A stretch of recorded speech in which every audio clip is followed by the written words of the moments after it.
Because when the Lord shows up for you, you have to testify. And you have to share your testimony. And you have to give him the glory. And you have to give him the credit. And you have to give him the praise. And you have to do it publicly and loudly. How the Lord came through for me real time. And it's always in ways where you don't expect it. I just felt myself in a space of just really breaking down and crying out. And it's in the crying out and the breaking down where I just found myself just being very honest. And I found myself in a space of just coming to the reality that I don't know who I am in him. That I have this identity crisis on who he says I am. And how for so long, I've just been living according to just the influences around me. And in some cases, people telling me who I am, people giving me titles, people giving me roles, and me going off of what others and how others are walking out that particular title or role and comparing myself to them. And it all just came to a head.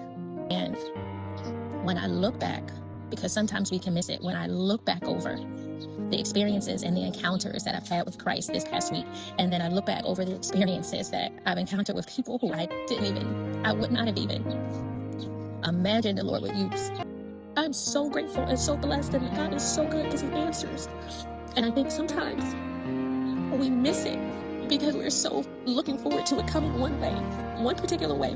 We place this limit on him and how he's supposed to show up and how he's supposed to answer. So we get so caught up in looking for his answers to come through a particular person or people that when he sends it, we don't see it.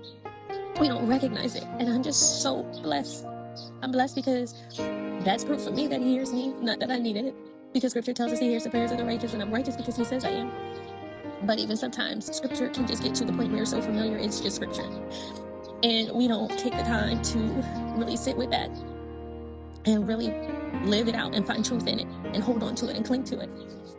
But one of the things I'm noticing is that when you were real and when you were honest and when you were crying out, and sometimes we just get so hung up on what we shouldn't say and how we should come to him, and yes, we should reference him, but sometimes we get so caught up on that it hinders us from coming to him real, raw, broken, crying out, lost, frustrated, confused, all of the things. And that's what he's waiting for, and that's what he's needing, because he'll be able to not just answer and give you answers, but he'll be able to meet you in that space in a way in which you get the answers that you're looking for.